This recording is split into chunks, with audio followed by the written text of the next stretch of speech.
నమస్తే ఓరుగల్లు 9 న్యూస్ కి స్వాగతం. సోషల్ మీడియాలో పోస్టులపై సీఎం రేవంత్ రెడ్డి ఫైర్ అయ్యారు. సోషల్ మీడియాలో భాష చూడండి, కుటుంబ సభ్యులు ఆడబిడ్డల మీద ఇష్టం వచ్చినట్లు పోస్టులు పెడుతున్నారని సీఎం ఆగ్రహం వ్యక్తం చేశారు. ప్రజా జీవితంలో ఉన్నాం కదా అని ఓపిక పడుతున్నామని, లేదంటే ఒక్కడు కూడా బయట తిరగలేదని అన్నారు. అమ్మపై చెల్లిపై ఇలాంటి పోస్టులు పెడితే ఊరుకుంటారా అని ప్రశ్నించారు సీఎం. హద్దు దాటితే ఇక నుంచి ఊరుకోబోమని అన్నారు. జర్నలిస్టులు అంటే వివరణ ఇవ్వాలి, ముసుగు వేసుకొని వస్తే గుడ్డలు ఊడదీసి కొడతామని, తోడుకలు తీస్తామంటూ సంచలన వ్యాఖ్యలు చేశారు. సీఎం మాట్లాడుతూ, నన్ను తిట్టిన తిట్లకి మీ పేరు పెట్టుకుని చూడండి, నేను ఓపికతో ఉన్నా కదా అని అంటే ఒక్కడు కూడా బయట తిరగడు అని అన్నారు. కేసీఆర్ మీ పిల్లలకి చెప్పు, హద్దు దాటితే ఊరుకునని, ఏది పడితే అది మాట్లాడితే ఊరుకునని చెప్పారు. కోర్టుకు పోతే బెయిల్ వస్తుంది అనుకుంటున్నారు కానీ అవసరమైతే చట్టాన్ని సవరిస్తామని, ఆడపిల్లల మీద వీడియోలు తీసి పోస్టు చేస్తే ఊరుకోమని అన్నారు సీఎం. యంగ్ ఇండియా స్పోర్ట్స్ యూనివర్సిటీని పెట్టినందుకు నా మీద కోపం ఉంటుందా? అకాడమీ పెట్టినందుకు నా మీద కోపం ఉంటుందా? యంగ్ ఇండియా స్కిల్స్ యూనివర్సిటీ పెట్టినందుకు నా మీద కోపం ఉంటుందా? ఇన్ని ఈ యూనివర్సిటీ వాటిని రికార్డ్ చేసి సోషల్ మీడియాలో పెడితే, వాళ్ళ మీద పోలీసులు కేసు కడితే మీకు దుఃఖం వస్తుంది. అసలు ఈ భాష ఆ సోషల్ మీడియాలో పెట్టినట్టు ఒకసారి చూడండి అధ్యక్ష. 2014-15లో కొత్తగా ఎమ్మెల్యేలు ప్రమాణ స్వీకారం చేసినప్పుడు TV9లో ABNలో ఏదో వెటకారంగా ఒక చిన్న సన్నివేశాన్ని వేస్తే వాటిని సంవత్సరం పైన ఈ రాష్ట్రంలో బ్యాన్ చేసిండు అధ్యక్ష. రవి ప్రకాశం జైల్లో పెట్టాను, కృష్ణ మాదిగన్ జైల్లో పెట్టాను, చాలామంది జర్నలిస్టులు. ఇవాళ జైలుకు పోయిన అమ్మాయి కూడా SC/ST కేసులు ఆ రోజు ఎస్సీలను అవమానించింది, జైలుకు పోయి వచ్చిన అమ్మాయి. ఎవరు జర్నలిస్ట్ అని నేను అడగదలుచుకున్న అధ్యక్ష, జర్నలిస్టులని వేదిక మీద నుంచి INPR లేకపోతే DAVP ఆమోదించిన పత్రికలు, ప్రసార సాధనాలు, వాళ్ళు ఇచ్చే ID కార్డులు ఉన్నోళ్ళు జర్నలిస్టులా? ఎవడు పడితే వాడు ఏదో ఒక ట్యూబ్ పెట్టుకొని మమ్మల్ని ఇష్ట రాజ్యంగా అధ్యక్ష. ప్రజా జీవితంలో ఉన్నాం కాబట్టి నిజంగా ఓపిక పడుతున్నాం అధ్యక్ష. రక్తం మరుగుతుంది. ఏంది భాష అది అధ్యక్ష? కుటుంబ సభ్యులను అంతేసి మాటలు అంటుంటే అసలు మీరు మనుషులా అని నేను వాళ్ళని అడగదలుచుకున్నా అధ్యక్ష. మీకు భార్య బిడ్డలు లేరా? తల్లిదండ్రులు లేరా? మీ అమ్మనో, నీ చెల్లినో, నీ భార్యనో ఈ రకంగా మాట్లాడితే నువ్వు ఇంతవా అని నేను అడుగుతున్నా. ట్విట్టర్లో పెట్టినోని, అరెస్టును ఖండించినోని. నా భార్య నా బిడ్డను తిడితే నాకు నొప్పి అవుతుంది, కానీ నీకు ఒక ఆడపిల్లను అవమానిస్తుంటే నీకు నొప్పి కావా? ఏ సంస్కృతిలో ఉన్నారని నేను అడుగుతున్నా అధ్యక్ష. తోడుకలు తీస్తా అధ్యక్ష. ముఖ్యమంత్రిగా చెప్తున్న ఒక్కనొక్కని బట్టలు పదేసి రోడ్డు మీద తిప్పిస్తా అధ్యక్ష. రాజకీయాలు ప్రజా జీవితంలో ఉన్నది మేము. విమర్శించండి, విశ్లేషించండి, మా గురించి మాట్లాడండి. ఆడబిడ్డల గురించి, ఇంట్లో ఉన్న ఆడోళ్ళ గురించి మాట్లాడే సంస్కృతి ఎక్కడి నుంచి వచ్చింది అధ్యక్ష? తెలంగాణ సమాజం ఇదేనా? రజాకర్లకు, నిజాంలకు, భూస్వాములకు, పెత్తందారులకు వ్యతిరేకంగా పోరాటం చేసిన స్ఫూర్తి ఓ రామ్జీవ్ గోండే, కొమరం భీమ్, ఓ చాకలి ఐలమ్మ, ఈ ప్రాంతంలో దొడ్డి కొమరయ్య, ఓ సర్దార్ సర్వాయి పాపన్న గౌడు ప్రాతినిధ్యం వహించిన ప్రాంతం ఇది అధ్యక్ష. ఇది ఒక చైతన్యమైన ప్రాంతం. ఈ చైతన్యమైన ప్రాంతంలో ఎదిరించి నిలబడ్డాడు మునగాడు. ఆధిపత్యాలకు వ్యతిరేకంగా నిలబడి కొట్లాడిన గడ్డ ఇది. ఈ సంస్కృతిని మొత్తం సర్వనాశనం చేసి ఒక విష సంస్కృతిని నోటికొచ్చింది మాట్లాడి వాటిని పోస్టు చేయించి ఏం పైశాచిక ఆనందం అని నేను అడుగుతున్నా అధ్యక్ష. వాళ్ళు తిట్టిన తిట్లకు నా పేరు తీసి మీ పేరు రాసుకోండి. ఆడ మీకు అన్నం తినబుద్ధి అవుతుందో నేను చూస్తా. తెలంగాణ రాష్ట్ర ముఖ్యమంత్రి అయితే బలహీనం అయిపోయినట్ట అధ్యక్ష? అట్లా అనుకుంటుర్రా? ఓపిక పట్టిన అధ్యక్ష, నేను మర్యాదకుంటున్నా. మీకు ఎంతమంది ఉన్నారో తెలియదు. నాకు చికాకు వచ్చిందని తెలిస్తే లక్షలాది మంది పిల్లలు రోడ్డు మీదకి వచ్చి బట్టలు తీసుకొడతారు అధ్యక్ష ఒక్కడినొక్కడిని. నేను వద్దంటున్నా కాబట్టి, చట్టాన్ని గౌరవిస్తా కాబట్టి, చట్టాల పట్ల, శాసనాల పట్ల, ఈ భారత రాజ్యాంగం పట్ల మాకు సంపూర్ణమైన విశ్వాసం, నమ్మకం ఉంది కాబట్టి ఏమనుకుంటూ ఊరుకుంటున్నాం అధ్యక్ష. అది మా చేతగాని తనం కాదు. చంద్రశేఖరరావు గారు నీ పిల్లలకు చెప్పు, ఇది మంచిది కాదు, నువ్వు అనుకుంటున్నావేమో ఇట్లా ఏదో చేస్తే మానసికంగా కుంగదీసి దెబ్బతీసి రాజకీయంగా ప్రయోజనం పొందుదామని నువ్వేమైనా కలలుగా అంటే నువ్వు అనుకుంటున్నావేమో. అట్లా కుదరదు చంద్రశేఖరరావు. నేను చెప్పదలుచుకున్నా, హద్దు దాటితే, మాట జారితే దాని ఫలితం ఎట్లుంటుందో అనుభవిస్తారని నేను చెప్పదలుచుకున్నా అధ్యక్ష. పదవి ఎంతకాలం ఉంటుందని కాదు, ఎట్లా ఉన్నామనే దాన్ని నేను లెక్కగడతా అధ్యక్ష. ఆత్మగౌరవం చంపుకొని పదవి కోసం లాలూచిపడి దిగజారే రాజకీయాలు నేను చేయను అధ్యక్ష. ఉన్నంత కాలమే ఉంటా, నిటారుగుంటా, నికార్సుగుంటా. తెలంగాణ హక్కులపై అసెంబ్లీలో సీఎం రేవంత్ రెడ్డి సుదీర్ఘ వివరణ ఇచ్చారు. కాంగ్రెస్ ప్రభుత్వం ఏర్పడిన తర్వాత చేసిన అప్పులు 1,58,000 కోట్లని సీఎం స్పష్టతనిచ్చారు. కేసీఆర్ హయాంలో చేసిన అప్పులపై 1,53,000 కోట్లు చెల్లించినట్లు తెలిపారు. తాము చేసిన అప్పులు కేసీఆర్ చేసిన తప్పులు సరిదిద్దేందుకేనని ఘాటు సమాధానం ఇచ్చారు సీఎం. 2 దఫాలు పాలించి బీఆర్ఎస్ తమకు 8.19 లక్షల కోట్లు అప్పు ఇచ్చి వెళ్ళిందని తెలిపారు సీఎం. ప్రస్తుతం తెలంగాణ అప్పులు 7.38 లక్షల కోట్లు ఉందని చెప్పారు. 2023-25 వరకు చేసిన అప్పు 1,58,000 కోట్లని తెలిపారు సీఎం. కేసీఆర్ చేసిన అప్పు 88,000 కోట్లు చెల్లించామని అన్నారు. అందులో మిత్తికి 64,768 కోట్లు చెల్లించినట్లు తెలిపారు సీఎం. అలాంటి నిరుద్యోగ సమస్యను కానీ విద్యాలయాలను కానీ యూనివర్సిటీలను కానీ ఏ రోజైనా వీళ్ళు పట్టించుకున్నారా అధ్యక్ష? మీరు చెప్పండి. ఏ రోజైనా యూనివర్సిటీలకు ఉస్మానియా బాడ ఎస్టీ బిడ్డను వేసింది నిజం కాదా? కడతారు, ఎట్లా పడితే అట్లా దూషిస్తారు. తీసుకెళ్లాలని మేము నిరంతరం పనిచేస్తుంటే మా పర్యటనలో అవహేళన, ఆరాబుట్లు పెట్టుకొని డ్రగ్స్ పెట్టుకొని కోకే మా సీతక్క 14,000 విద్యార్థులు చదువుకుంటుంటే 29,000 పాఠశాలలు ప్రభుత్వంలో ఉంటే 24 లక్షల మంది ఈరోజు ప్రభుత్వంలో లెక్కలు తేలుతున్నాయి అధ్యక్ష. రెసిడెన్షియల్ ప్రైవేట్ మేము ప్రయత్నం చేస్తుంటే మమ్మల్ని కించపరిచే విధంగా young India integrated residential schools అధ్యక్షుడు ఈరోజు రాష్ట్రం ప్రశాంతంగా ఉందంటే అది పోలీస్ శాఖ వల్ల కాదా అధ్యక్ష? అంటే మంది మీద నెట్టేసి ఒకటి కేంద్రం మీద, ఒకటి ప్రతిపక్షం మీద, ఒకటి పాలకపక్షం మీద, ఒకటి కాంగ్రెస్ పార్టీ మీద, ఊరి మీద, అందరి మీద నెట్టేసి నీ పాపాలన్నీ కడుక్కోవాలనుకుంటే రికార్డులు అక్కడ ఉంటాయి కదా అధ్యక్ష. ఉన్న వరంగల్ కానీ లేకపోతే అల్వా అధ్యక్ష, కేంద్ర రాష్ట్ర ప్రభుత్వాల మధ్యలో ఉండాల్సిన కొనసాగించాల్సిన సత్సంబంధాలు, కేంద్ర ప్రభుత్వ పరిధిలో ఉండే అంశాలు రాష్ట్రాల కోసం అభివృద్ధి కోసం ఒక మంత్రి సహకరించినప్పుడు ఆ మంత్రి మాకు ప్రభుత్వం సొమ్ముతో ఎవరు మొక్కుబడులు తీర్చుకోరు అధ్యక్ష. ఏడికి పోయినా ఆయన చార్టర్ ఫ్లైట్లలో పోయింది. నేనేమన్నట్లు దుబారా చేసిన అధ్యక్ష. ట్రై నేషనల్ ఫుట్బాల్ ఈవెంట్స్ నేను ఇక్కడ ఆర్గనైజ్ చేసిన అధ్యక్ష స్పోర్ట్స్ కోసం. ఈరోజు సర్వం దెబ్బతీస్తే ప్రతి గ్రామ పంచాయతీకి కొనుగోలు చేసిన వడ్లు కానీ కందులు కానీ ఇస్తున్నాం అధ్యక్ష. ఆనాడు దీపం పథకం ద్వారా కట్టెలు అనే అంబానీలు, టాటాలు, బిర్లాలు చేస్తారు.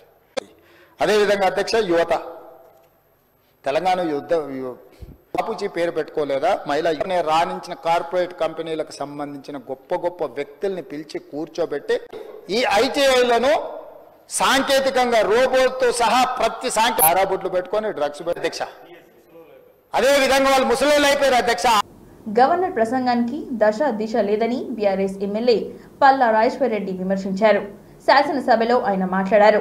కాంగ్రెస్ ఇచ్చిన హామీలను నెరవేర్చలేదని అన్నారు.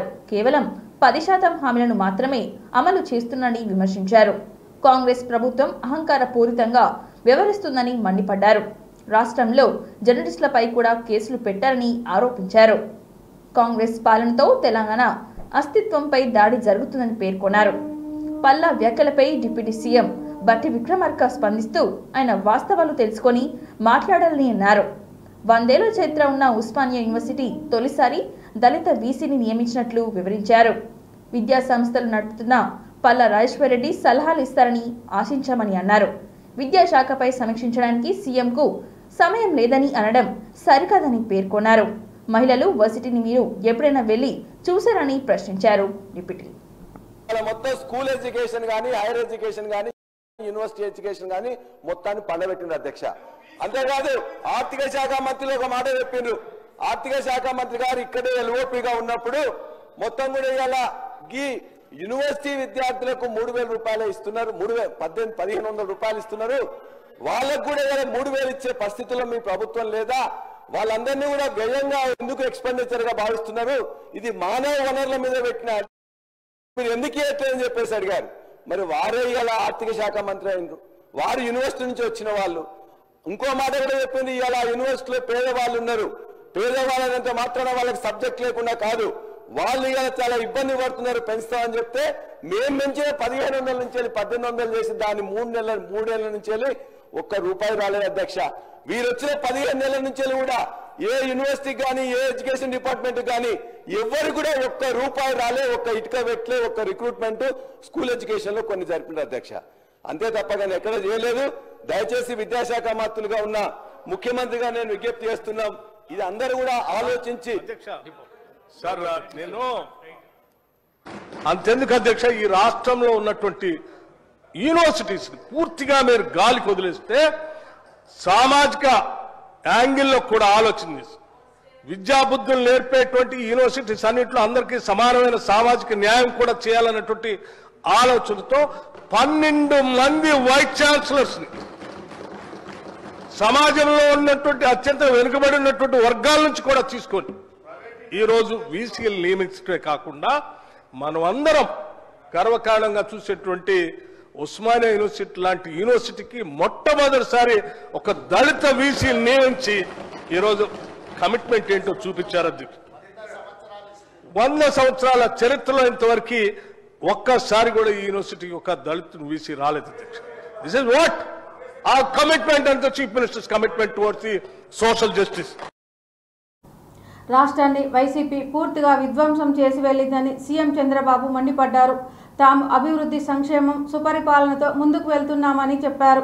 పశ్చిమ గోదావరి జిల్లా తణుకులో చంద్రబాబు పర్యటించారు. ఈ సందర్భంగా ఏర్పాటు చేసిన స్వర్ణాంధ్ర స్వచ్ఛాంధ్ర కార్యక్రమంలో ఆయన ప్రసంగించారు. గత ప్రభుత్వం ముఖ్యమంత్రి ఎప్పుడైనా ప్రజల్లో తిరిగారా? ప్రజల్లోకి వస్తే పరదాలు కట్టుకొని వచ్చేవారు, విమానంలో వస్తే చెట్లను నరుక్కుంటూ వచ్చేవారు, ప్రజల సమస్యలు వినేందుకు కనీసం మాట్లాడనిచ్చేవారు కాదు. మాది ప్రజాప్రభుత్వం, ప్రజల సమస్యలు వినేందుకే వచ్చాం. పరిపాలనలో సంస్కరణలు తేవాలన్నదే మా ఏకైక లక్ష్యం. గత ప్రభుత్వం 10 లక్షల కోట్ల అప్పు మనకు మిగిల్చి వెళ్ళింది. అప్పు తీర్చడంతో పాటు వడ్డీ కూడా కట్టాల్సి వస్తుందని చంద్రబాబు అన్నారు. కూడా గుర్తుపెట్టుకోవాల్సిన అవసరం ఉంది. ఇంత మునుపు ఎవరైనా సరే ముఖ్యమంత్రి వచ్చాడా, ఈ మరి మీటింగ్ పెట్టాడా? జరిగాయి ఆ మీటింగ్ లో ఎప్పుడన్నా మైక్ ఇచ్చారా? ఎప్పుడన్నా తణుకే గారు ఎక్కడికైనా వచ్చాడా? వస్తే నేరుగా పరదాలు కట్టుకొని వచ్చేవాళ్ళు, విమానంలో వస్తే చెట్లను నరుక్కుంటా వచ్చేవాళ్ళు, ఎవరికి మైక్ ఇచ్చేవాళ్ళు కాదు. మీరెక్కడో కూర్చుంటే వాళ్ళు ఎక్కడో కూర్చునేవాళ్ళు, ఆకాశంలో ఉండేవాళ్ళు. ఇది ప్రజా ప్రభుత్వం. ప్రజలు ఏమి చెప్పినా విని పరిపాలనలో సంస్కరణలు తేవాలని ఏకైక ధ్యేయంతోనే ఈ రోజు నేను మీ ముందుకు వచ్చానని చెప్పి కూడా నేను మీకు తెలియజేస్తున్నా. కేసీఆర్ మీద అక్కసుతో ఆయనకు సరైన ఛాంబర్ కూడా కేటాయించలేదని మాజీ మంత్రి బీఆర్ఎస్ ఎమ్మెల్యే ప్రశాంత్ రెడ్డి అన్నారు. అసెంబ్లీ మీడియా పాయింట్ వద్ద ఆయన మాట్లాడారు. ప్రతిపక్ష నాయకుడు సూచించిన వారిని పీఏసీ చైర్మన్ గా నియమించడం ఆనవాయితీ. ఈ విషయంలోనూ కాంగ్రెస్ ప్రభుత్వం ఆనవాయితీని తుంగలో తొక్కింది. ప్రతిపక్ష నేతను సంప్రదించకుండానే పీఏసీ చైర్మన్ ను నియమించారు. కేసీఆర్ 14 ఏళ్లు పోరాటం చేసి తెలంగాణ సాధించారు. 10 ఏళ్లు సీఎంగా పనిచేసి తెలంగాణను దేశంలోనే అగ్రస్థానం నిలిపారని తెలిపారు. సీఎం రేవంత్ రెడ్డి జుగుప్సాకరంగా మాట్లాడి తెలంగాణ పరువు తీశారు. బీజేపీ జపం చేస్తూ పొగుడుతూ కేసీఆర్ ని మాత్రం అగౌరవపరిచారని ఆయన అన్నారు. ప్రజాస్వామ్యంలో సీఎంకు ఎంత ప్రాధాన్యత ఉంటుందో ప్రతిపక్ష నేతకు కూడా అంతే ప్రాధాన్యత ఉంటుందని ప్రశాంత్ రెడ్డి అన్నారు. ప్రత్యేక రాష్ట్ర ఏర్పాటు అయితేనే ఈ దోపిడీకి అంతం ఉంటుంది, తెలంగాణ బాగుపడుతుందని ఆలోచన చేసి అప్పటికే తనకున్నటువంటి ఎమ్మెల్యే పదవిని, డిప్యూటీ స్పీకర్ పదవిని మంత్రి రేవంత్ రెడ్డి గారు స్ట్రెచ్చర్ మీదకి పోతామని మినిమం ఎంత లేదన్న ఒక 100 సార్లు కేసీఆర్ జపం, కేసీఆర్ పేరు జపం, నామస్మరణం, తర్వాత బీజేపీ కేంద్ర ప్రభుత్వం ప్రశంసలు, పొగడతలు. ఇది తప్ప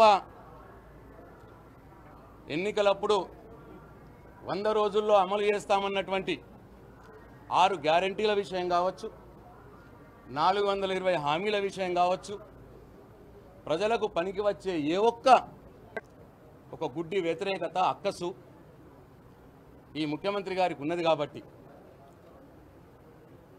చాలా దురదృష్టకరంగా ఎవరు కూడా ఊహించని విధంగా 40-45 సంవత్సరాలుగా ఉన్నటువంటి ప్రతిపక్ష నేత ఛాంబర్ నుంచి కేసీఆర్ గారిని బయటకు గెంటేసినారు. బయటకు గెంటేసి ఎక్కడో ఒక దగ్గర 2 రూమ్లు ఇచ్చి అక్కడ కూర్చో అని చెప్పినారు. ప్రతిపక్ష నేత చాంబర్ని కేసీఆర్ గారి దగ్గర నుంచి లాక్కున్నది ప్రభుత్వం. లాక్కొని ఒక ప్రతిపక్ష నాయకుని అవమానం చేసింది. ఇప్పుడేమో కేసీఆర్ గారిని మేము అవమానం చెయ్యము అన్న మాట మాట్లాడుతున్నారు. అట్లాగే దశాబ్దాలుగా వస్తున్నటువంటి సాంప్రదాయం ఇక్కడ రాష్ట్రంలో కావచ్చు, కేంద్రంలో కావచ్చు, ప్రజలకు చేసినటువంటి ప్రభుత్వాలు ఖర్చు చేసినటువంటి ఖర్చుని కరెక్ట్ ఆడిట్ చేయాలంటే, ప్రజల పక్షాన ఆడిట్ చేయాలంటే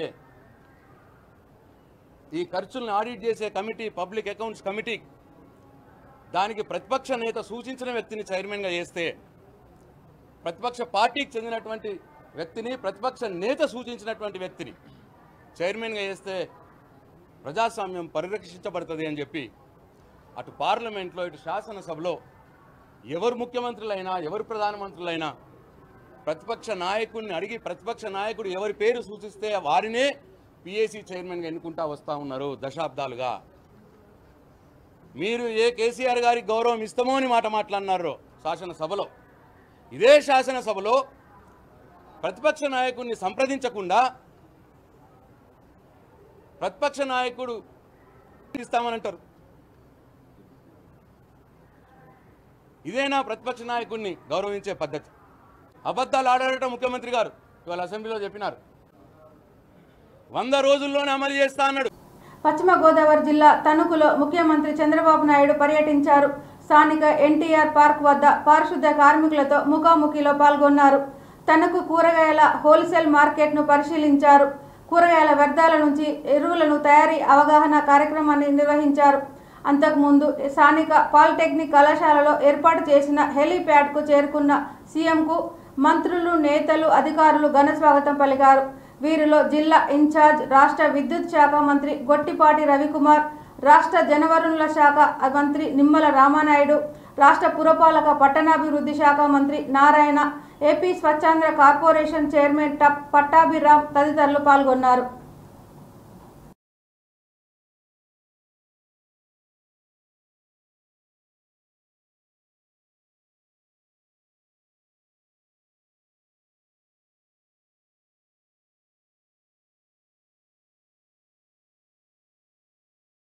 The profitability over a period of time. That is circular economy. A simple question. This is one initiative you are taking. That's very good. ఇప్పుడు మీకు దీంట్లో ఎక్విప్మెంట్ పెట్టాలంటే ఎంత కాస్ట్ అవుతుంది? ఇక్కడ 25 డస్ట్బిన్స్ కావాలా? ఇక్కడివి 1 ton అయినా అంటే 1 ton అయితే అక్కడి నుంచి రొటేషన్లో 26 డేకి వస్తుంది. అక్కడి నుంచి రొటేషన్ వెళ్ళిపోతుంది. ఇక్కడ 25 1 ton వస్తే ఎంత వస్తుందో నాకు ఒక ప్రాజెక్ట్ రిపోర్ట్ తయారు చేసి పెట్టండి. ఇప్పుడు మీరు కాంట్రిబ్యూషన్ ఏంటి? ఇప్పుడు దీన్ని మీరు రన్ చేసుకోగలుగుతారా? మీరు కూడా పెట్టుబడి పెట్టి మీరు సబ్సిడీ ఇస్తే ఒక మనిషిని అయితే మేము చేయగలమండి. ఈ కూరగాయల మార్కెట్ ఎవరికాళ్ళు 3 గంటలకు వస్తామండి, 7 మార్కెట్ అయిపోద్దండి, ఎవరికాళ్ళు వెళ్ళిపోతాం. అట్ట కాదు కదా, మీరు కూడా ఒక అసోసియేషన్ పెట్టుకోవాలి కదా. క్రమశిక్షణ ఉంది, వాళ్ళు చేయాలి.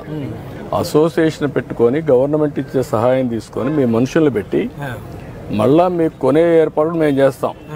మార్కెట్ వాళ్ళు కొంటారు. కొనిన తర్వాత మీరు కూడా ఒక బాధ్యత తీసుకొని పరిశుభ్రంగా ఉండాలి కదా ప్రాంతాలన్నీ. ఇక్కడ చూసినా 100% కాదు. ఇప్పుడు చూశాను మీ ఊర్లో రోడ్లో నీళ్ళు నిలిచిపోయినా, ఏది మురికి కాలువలో. మరి ఎట్లా? ఇంకెక్కువ నీళ్ళు వచ్చిందనుకో ఎక్కడికోసం తీసుకోవాలనేది దీని ముఖ్య ఉద్దేశం. 23 సంవత్సరాల్లో నెంబర్ 1 స్టేట్ గా తయారు చేసే బాధ్యత తెలుగుదేశం ప్రభుత్వాన్ని. దానికి ఏ విధంగా ఫౌండేషన్ వేయాలని వేస్తాం.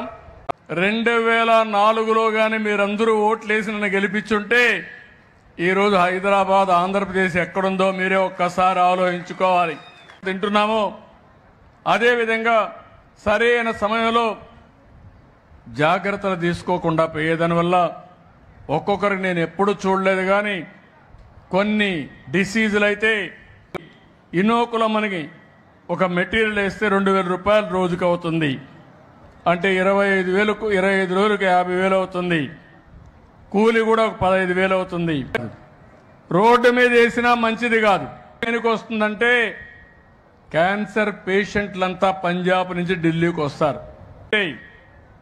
ఆంధ్రప్రదేశ్లో ఒక స్వచ్ఛమైనటువంటి ఆంధ్రప్రదేశ్ని తయారు చేయాలి. స్వర్ణాంధ్ర, స్వచ్ఛాంధ్ర నా జీవిత ఆశయం అని చెప్పి మరొకసారి మీ అందరికీ తెలియజేస్తున్నా. మాజీ మంత్రి జగదీష్ రెడ్డి సస్పెన్షన్ పై పునఃపరిశీలించాలని కోరారు మాజీ మంత్రి హరీష్ రావు. గవర్నర్ ప్రసంగానికి అసెంబ్లీలో ధన్యవాదం తీర్మానం చర్చ సందర్భంగా హరీష్ రావు మాట్లాడారు. జగదీష్ రెడ్డి దురుద్దేశంతో ఎలాంటి వ్యాఖ్యలు చేయలేదని అన్నారు. జగదీష్ ఎక్కడ ఏకవచనంతో మాట్లాడలేదని చెప్పారు. స్పీకర్ ఎన్నికల్లోనూ బీఆర్ఎస్ పూర్తి మద్దతు ప్రకటించిందని గుర్తు చేశారు.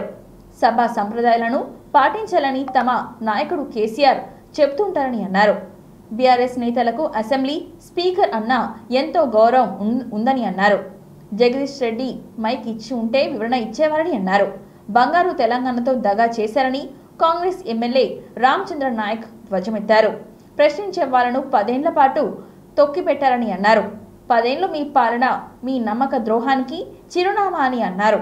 ప్రజాస్వామ్యాన్ని కూని చేసి పాలించారని 10 ఏళ్లలో ప్రాజెక్టు కడితే సంవత్సరం కాకముందే కూలిపోయాయని ఎద్దువ చేశారు. సభ్యులు జగదీష్ రెడ్డి గారిని సస్పెండ్ చేసిన విషయం మనందరికీ తెలిసిందే. దాని విషయంలో దయచేసి మీరు పునఃపరిశీలించి జగదీష్ రెడ్డి గారిపై పెట్టిన సస్పెన్షన్ను ఎత్తివేయాలని చెప్పి అప్పీల్ చేస్తూ ఉన్నాం. జగదీష్ రెడ్డి గారు ఎక్కడ కూడా మీ పట్ల అమర్యాదగా కానీ ఏకవచనాన్ని కానీ సంబోధించలేదు. మీరంటే మా అందరికీ కూడా ఎంతో గౌరవం. మా నాయకులు కేసీఆర్ గారు కూడా మీ ఎన్నిక జరిగినప్పుడు ఏకగ్రీవంగా మీ ఎన్నికకు సహకరించినటువంటి పార్టీ బీఆర్ఎస్ పార్టీ. మా నాయకులు కేసీఆర్ గారు కూడా ఎప్పుడు కూడా మాకు చెప్తూ ఉంటారు, సభా సాంప్రదాయాలు పాటించాలని, మీ పట్ల గౌరవంగా ఉండాలని కూడా చెప్తూ ఉంటారు. సో మాకు ఎక్కడ కూడా బీఆర్ఎస్ పార్టీకి కానీ మా సభ్యులు జగదీష్ రెడ్డి గారికి కానీ మీ పట్ల మంచి గౌరవం ఉంది తప్ప మేము ఎక్కడ దురుద్దేశంగా కానీ ఏకవచనాన్ని మీ పట్ల ప్రయోగించలేదు. అందువల్ల మాకు కూడా, ఎందుకంటే నిన్న జగదీష్ రెడ్డి గారికి మీరు మైక్ ఇచ్చుంటే వారు చెప్పుకునే అవకాశం ఉండేది. వారికి చెప్పుకునే అవకాశం లేకుండానే సస్పెన్షన్ జరిగింది కనుక మీరు ఒకసారి పునఃపరిశీలించి వారిని సభలోకి వచ్చే విధంగా సస్పెన్షన్ ఎత్తివేయాలని మా తరఫున విజ్ఞప్తి చేస్తున్నాం. రామచంద్ర నాయక్.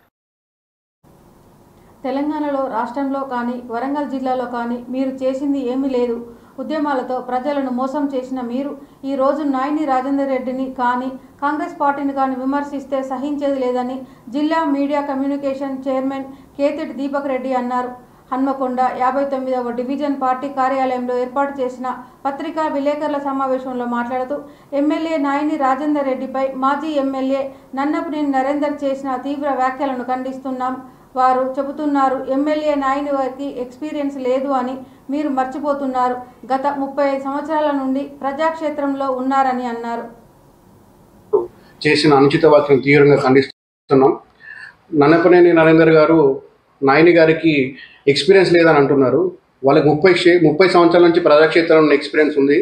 మీ లెక్క మీలాంటి ఎక్స్పీరియన్స్ అయితే లేదు. నిజమే, ఎక్కడైనా స్మార్ట్ సిటీ ఫండ్స్ వస్తాయా, వాటి ఎట్లా కుమ్మేద్దామా, లేకపోతే కాంట్రాక్టర్ దగ్గర కమిషన్లు తీసుకొని పనులు ఆపుదామా అని చెప్పేసి ఎక్స్పీరియన్స్ లేదు.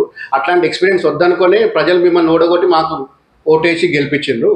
నాయని రాజేందర్ రెడ్డి గారు కరెక్ట్గానే చేసుకుంటూ పోతున్నారు పనులన్నీ. ఇప్పుడు మీరు కొత్తగా వచ్చి మొన్న ఏంటి మీ సభ కోసం చేస్తున్నారు ఏంటి ఈ భూమి సేకరణ. ఆ భూ సేకరణ ఏదో మొన్న మాకు మేము చేస్తున్నాం. ఇప్పుడు ఏది ఎయిర్పోర్ట్ కోసం మీ భూమి సేకరణ చేసి ప్రజలకు హెల్ప్ చేస్తున్నాం.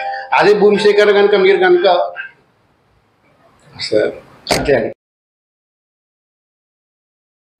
ఈ వార్తలు ఇంతటితో సమాప్తం. మరిన్ని వార్తలతో మళ్ళీ కలుద్దాం. చూస్తూనే ఉండండి ఓరుగల్లు 9 న్యూస్.